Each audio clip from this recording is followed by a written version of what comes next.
Fear and Hunger is one of the most horrifying games I have ever played.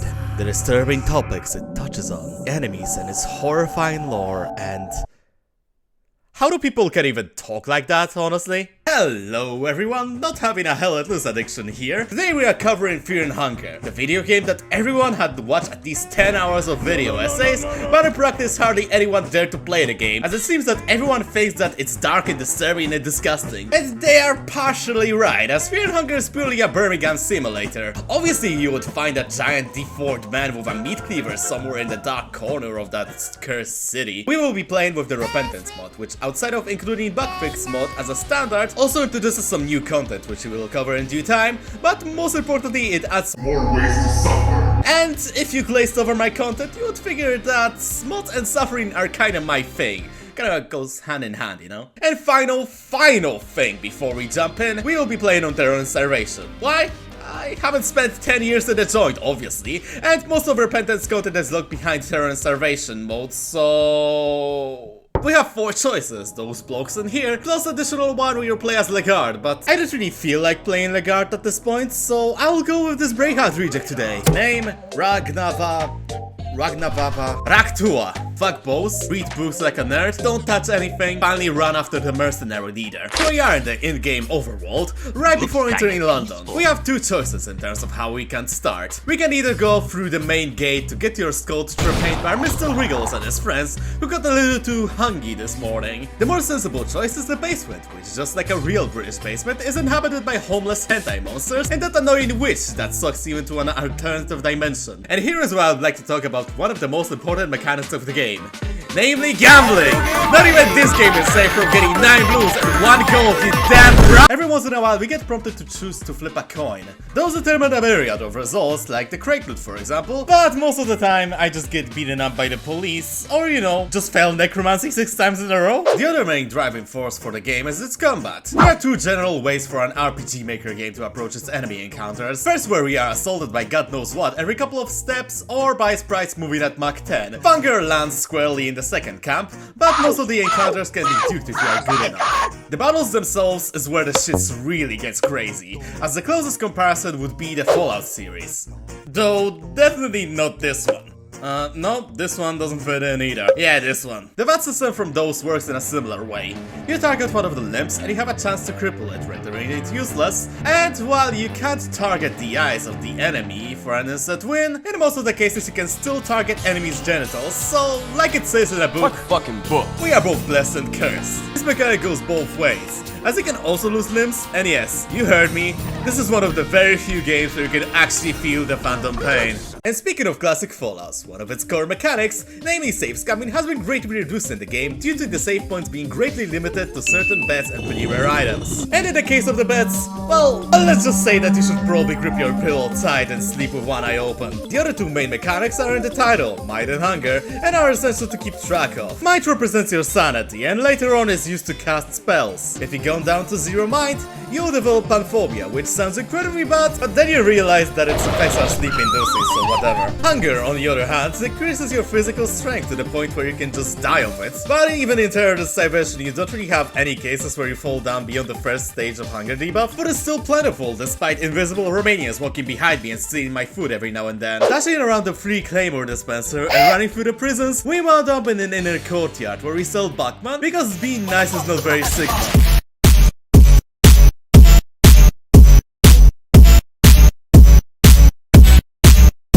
And there is a problem. This big guard over there who's no joke, but thankfully, due to us being a nerd in the intro, I have an opportunity to craft a short bow and stealth archer him to death, turning this incredibly tough encounter into a cakewalk. We then set deeper into the dungeon where we met this furry fellow who kindly asked us to bring a child to him, and we could do that for some handsome rewards or keep our spine. Of course I'm gonna sell the girl we just found. Saved? Or like under new management. Next we have the riveting location of the mines, which features yellow clansmen, ghosts, and a village full of oh yeah, it doesn't feature them anymore because they're all dead. This is Repentance's first major change compared to the vanilla game, as in the original you had to steal Cube of the Depths from the cave dwellers. However, Skellies got here first and stole it from them, flooding the entire village with ketchup along the way, which made every single cave dweller die. Marches of guards and caves are here too. In this universe, people and other things can do a ritual where they merge into each other. We can do that too. It will regrow our limbs and cure our status effects and phobias. As a trade-off, you'll lose one of your meat shields and rack 2 as glorious locks, so smell ya later, marriage, I don't need ya. Since we are in the mid-game, allow me to elaborate on what exactly my goals are. First is to unleash the Horde! And by Horde I mean some 3 other dudes scattered somewhere around the dungeon. The knight with a yee-yas haircut as smooth as a flat earther's brain, Kahar the fanboy, and finally Benny as a replacement for Moonless. He's very bony. Kill yourself immediately. Second goal is to become immortal!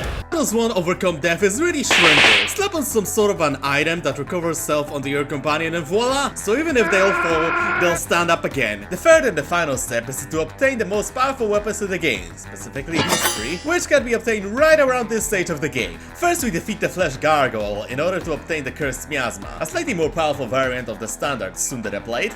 Then collapse the entire mine system to get Blue Sin and teleport out of there just in the nick of time like a freaking frick. And finally venture into Hyde Park to obtain the Eastern Sword. And if you are wondering, yes, I beaten up the Cronewaller for the normal Miasma. Poor bird couldn't do anything and folded in like 2 turns as I started to use Nova 6 to my advantage. With all that said and done, we are finally ready to move on to the late game area. The only missing element is the Cube of the Depths, which is in the Skellies village, located behind the small lake with a dragon in it. I've heard that in the fictional land of Finland, those are pretty common to find.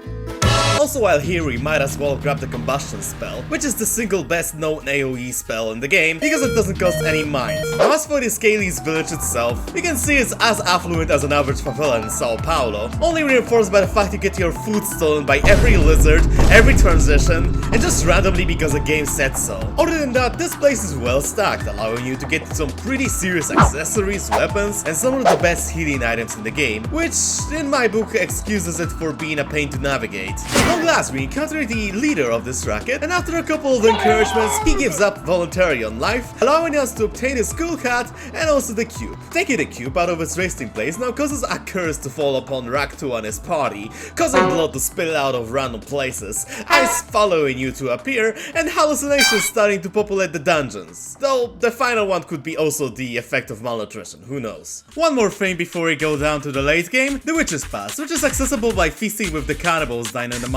The location is rainy, reinforcing how oppressive the English weather is, despite it being sunny in the other parts of the dungeon. What's the lore reason behind that? One developer said that this place is cursed eternally and it's stuck in time and space, so since we have to practice cannibalism to enter, there are occult rituals and pagan witches everywhere, I think they meant it was Slough. The second area of this location features skinwalkers, which unlike witches don't drop anything nearly as useful, and besides that they are just reskinned Duke of Flies, so they are very boring as an enemy. By the way, despite the game telling you that the fire is useless in here, I can use combustion and torches just fine, so I'm not sure what bros are waffling about.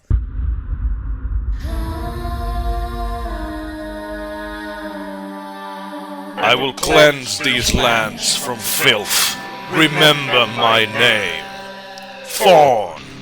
The last thing you will hear. Main attraction of the second area is Fawn, the god of nature, who's no joke, especially compared to anything that we faced before. Runs it as 3 attacks: Spear Swipe, which take a turn or 2 to charge up to deal massive amounts of damage, throwing Eagle or bathwater at our party, causing it to become poisoned, and finally he can give us a Huggy Wuggy with his other hand. Combine that with an HP bar that is longer than Great Chinese Wall, and you get a perfect combination of being a pain in the ass to deal with. When you kill him, you absorb his soul, and also with that we can finally move on to the ancient city. Tombs are the first part of the ancient city, and where its main mechanic is introduced, namely time travel. As it is revealed, those weird tower things are in fact time traveling devices, allowing you to travel back and forth, from past to the present. This affects the appearance, what and where you can find things, and fuck! As I was saying, the past and present influence what can you find and fight. Probably the biggest difference is that Mah'abre in the present has a lot more loot, a lot more things that want to turn you into bone meal, including the tormented one who has been turned into a crawler like stalker, with a caveat that he's actually immortal. The main goal of this part of the game is to put down 4 new gods, who are like Superman, but if their power was taken from Reddit. The more karma they have, the more powerful they become. Meanwhile, in the main square of the city in the past, we stumble across this fellow, who says that his diamonds got stolen, probably by the same people who are constantly stealing my food. To get his shiny thing back, we need to go to Elon Musk's place, who went crazy and traveled back in time to become the god of wealth. As such, turning himself into the Golden Sultan, an unkillable entity that resides in a golden palace across the bridge with a really nice looking blood red sky as a backdrop. Inside, we find out that Musk has embraced the Apple way of doing things, as he simply stole the first part of the Golden Temple, claiming it as his own. A bit further in, we see the guy, and as it's stated in a book nearby, he's injecting himself with nanomachines, making him immortal, so don't even try to fight him. I made that mistake, and he got me stuck in an endless loop of fights. Just like any rich person does, Golden Sultan also possesses a swimming pool filled with piss, patrolled by giant golden penis monsters, which yes, I'm aware it sounds like something out of possible brain damage, but it's still fear and hunger. The reward for getting the diamond back is a random modded scroll, which I don't really care about, because the spell that I got is absolutely garbage. Present Mah'abre also has those weird, bloody vases. I wonder what they do. Alright, never using them again. To access the first god, we need to isekai ourselves into the dream world, but not in a Persona way, if you catch my drift. Going to the Tower of the Endless and taking a nap, we wake up in Glasgow, and the situation isn't peachy at all. People dying en masse from seeing the price of RTX 5090, and we also encounter the Bishop. This whole dream section was supposed to be where you would learn the protagonist's backstories, but I don't particularly care, I saw them 1,000 times, so the long story short is that Kahara is having a Shinada moment, but without plants falling down from the sky, Enki decided to sacrifice himself on a cross because he's a degenerate, but then he got a vision from Ulmer where he says that sacrifice is like, not cool bro. Raktua got his village massacred by the... Oh shit, I forgot about the guard! Who cares, it's probably fine. With that we can go and kill Skin Granny, but I don't really feel like it, so instead let's go to Nosferatu Castle. The location added by Repentant, accessible only if you looted an invitation from one of the chests in Musk's residence. In this freezing environment, we encounter Pocketcat, who had frozen solid and serves as a garden gnome for Lord Nosferatu's home. Inside, bearing the pretty empty interior, we meet 2 vampires, Countess Morgana and Graf Willem II, and the only interesting thing about those two is that the latter projects Kanye's tweets into our minds, making our party go insane and deal 420 damage to each other. In the basement there are some seriously freaky things going on, and ignoring several cases of cannibalism, we also encounter darkness itself, which does this cool Majima party trick, and the warden.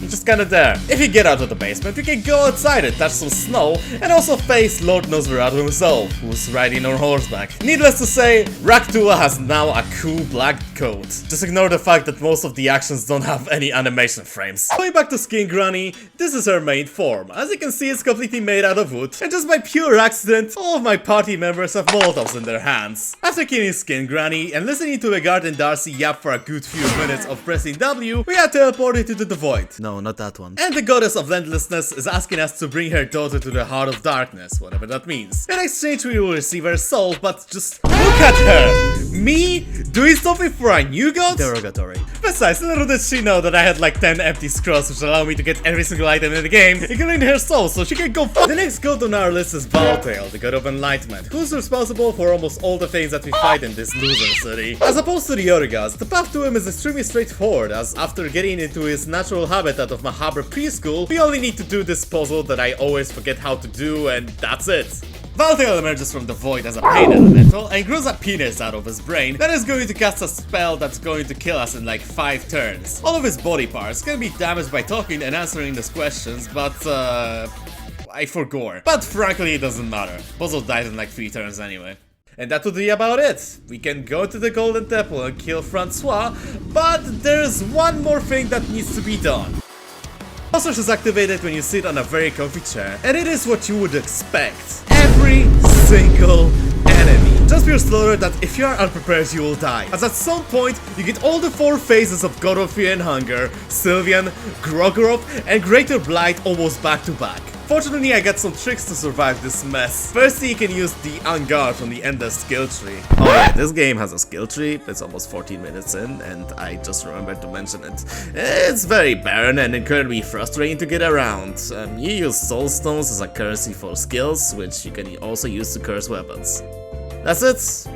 Yeah, I think so. Anyway, you can use On Guard to gain additional turn when the encounter loads. The timing is pretty easy to get grasp on, so I doubt you'll have any problems with it. Secondly, the chemical warfare is still our friend, and also apparently it works on gods too, so if you ever find yourself in the world of fear and hunger, and you have to fight Olmer for whatever reason, shrubly try to find some sort of a way to weaponize mustard guts, and you'll be fine. Most of the defeated monsters will drop something, which leads to some funny results like double miasma or 4 white angel souls, because the game kills all instances of NPCs on the map, allowing you to get multiple items out of them. On the other topic, we also lost Benny to those weird birds you can encounter if you look at some tree the wrong way. I could replace him with another skeleton or a ghoul, but there's only one Benny for me. You were able to withstand all the horrors, but what was the point? Well, to have bragging rights, of course.